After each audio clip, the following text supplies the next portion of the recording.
Hello friends, हम प्रत्यय के बारे में चर्चा कर रहे थे। प्रत्यय के बारे में हमने जाना 3 प्रकार के थे प्रत्यय: कृत प्रत्यय, तद्धित प्रत्यय और स्त्री प्रत्यय। कृत प्रत्यय के बारे में एक बार फिर से बता देता हूँ कि कृत प्रत्यय है वो धातुओं के साथ में जोड़े जाते हैं, अर्थात धातुओं के साथ में जुड़ने वाले प्रत्यय ही कृत प्रत्यय कहलाते हैं।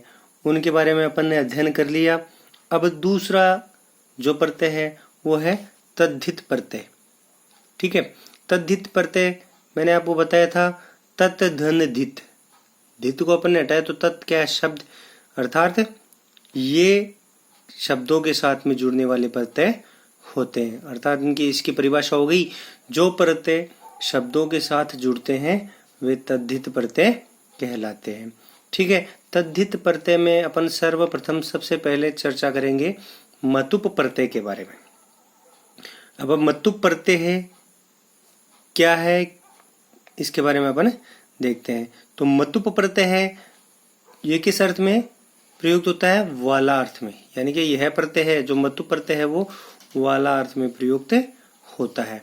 ठीक है, इसमें उ तथा प का लोप होकर मत शेष रहता है। उ जो तु में है, जो त में उ है उसका लोप हो जाता है और उसका आगे प का लोप हो जाता है, तो मत शेष रहता है।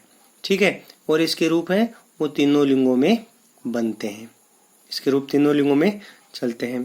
तो पुल्लिंग में है मान या वान। ठीक है, स्त्रीलिंग में है मति या वति। नपुंसकलिंग में है वत या मत शब्द जुड़ते हैं। ठीक है, अपने को ये ध्यान रखना है कि पुल्लिंग में मान कहाँ जुड़ता है, वान कहाँ जुड़ता है, स्त्रीलिंग में मति और वति कहाँ जुड़ता है। अपन ने कृत प्रत्यय में पढ़ा था कि तवान, तवती, तवत। अपने को ये ध्यान रखना है वान उसमें भी आ रहा है और इसमें भी आ रहा है, जहां पर ये वान शब्द जुड़ेगा तो अपने को ये ध्यान रखना उसमें तवान है, इसमें केवल वान है। ठीक है, वान, वती, वत, उसमें तवान, तवती, तवत था, तो यानी कि उसमें तय जुड़ा हुआ है पहले, ये अपने को ध्यान रखना है। प्लस अपने को ये ध्यान रखना है कि तव वत वानवती जहां पर है उसके साथ में धातु है तो अर्थात वो कृत प्रत्यय है, और जहां पर शब्द है शब्दों के साथ में वान आ रहा है तो अपने को ये पता होना चाहिए कि ये तद्धित प्रत्यय का उदाहरण है। ठीक है, इसके उदाहरण देखते हैं अपन। जैसे धन शब्द है, धन शब्द में मतुप प्रत्यय जोड़ा तो पुल्लिंग में वान जुड़ता है। अब मान या वान में से यहाँ पर वान आया तो धन वान। स्त्रीलिंग में मति या वति में से वति जुड़ गया तो धनवती, और नपुंसकलिंग में वत या मत में से वत जुड़ गया धनवत, यानी कि धनवान, धनवती, धनवत। अब अपने को ये ध्यान रखना है कि कहाँ पर तो मान जोड़ा जाएगा, कहाँ पर वान जोड़ा जाएगा। देखते हैं आगे। गुण शब्द है, इसमें मतुप प्रत्यय जोड़ा तो यहाँ पर शब्द जुड़ा वान। गुणवान, स्त्रीलिंग में गुणवती, नपुंसकलिंग में गुणवत। ठीक है, रूप शब्द है, रूप शब्द में मतुप प्रत्यय जोड़ा तो शब्द बना रूपवान। स्त्रीलिंग में रूपवती और नपुंसकलिंग में रूपवत। अभी तक वान ही जोड़ा जा रहा है, मान का भी नहीं आया। देखते हैं। गो शब्द है, इसमें मतुप प्रत्यय जोड़ा तो गोमान शब्द बना यहाँ पर, यानी कि क्या आ गया? मान। कैसे वो आप देखते हैं।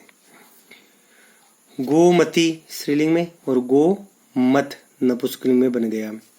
बुद्धि शब्द है, मतुप प्रत्यय जोड़ा तो बुद्धिमान। स्त्रीलिंग में बुद्धिमती और नपुंसकलिंग में बुद्धिमत। श्री शब्द है, इसमें मतुप प्रत्यय जोड़ा तो श्रीमान। पुल्लिंग में मान आ गया यहाँ पर। श्रीमती स्त्रीलिंग में, श्रीमत नपुंसकलिंग में। ठीक है, मधु शब्द है, मधु शब्द में मतुप प्रत्यय जोड़ा तो मधुमान। पुल्लिंग में मधुमती, स्त्रीलिंग में मधुमत, नपुंसकलिंग में। तो अपन ने देखा कि कहाँ पर वान जोड़ा जा रहा है, कहाँ पर मत जोड़ा जा रहा है, यानी कि वान और मान कहाँ पर जोड़ा जा रहा है। तो अपन ने देखा शब्द है, शब्द के अंत में ए है, यहाँ पर जोड़ा गया वान। ए है, वान जोड़ा, यहाँ पर भी ए है, वान जोड़ा। यहाँ पर ओ आ गया, यहाँ पर ई है, यहाँ पर ई है, यहाँ पर ऊ है, इन शब्द के साथ में मान जोड़ा गया। अर्थात एकारांत जो शब्द हैं, यानी कि इनके अंत में एकारांत यानी अंत में ए है ना, तो एकारांत शब्दों के साथ में वान जोड़ा जाएगा और एकार को छोड़कर जो और कोई स्वर आता है उनके साथ में मान जोड़ा जाएगा। पर एक यहाँ पर अपवाद है, यहाँ पर एक अपवाद है। लक्ष्मी धन मतुप, यहाँ पर ई है अंत में, पर ये अपवाद है। इस अपवाद में क्या है, वान शब्द इसके साथ में जुड़ता है।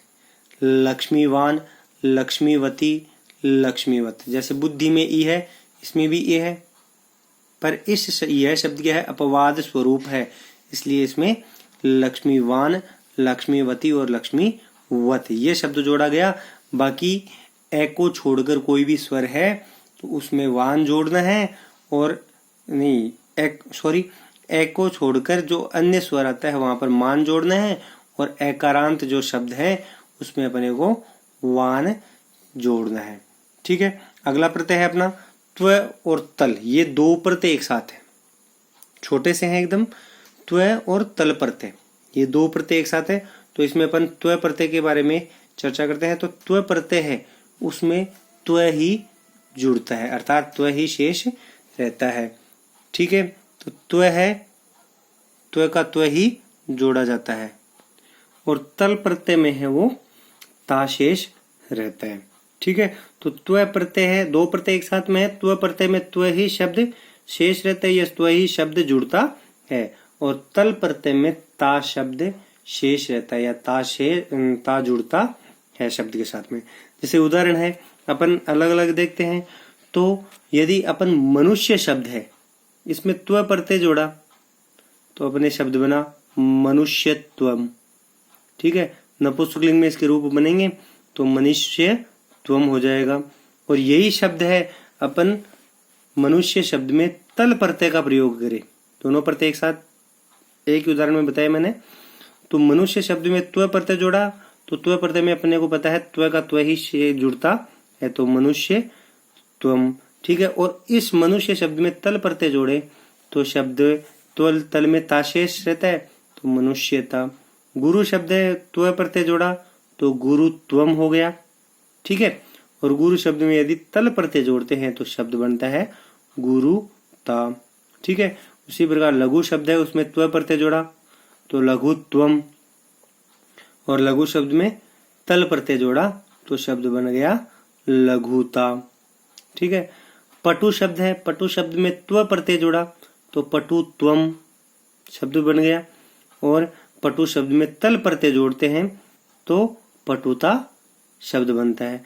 कवि शब्द है, कवि शब्द में अपन ने त्व प्रत्यय जोड़ा तो शब्द बन गया कवित्वम, और कवि शब्द में तल प्रत्यय जोड़ा तो शब्द बन गया कविता।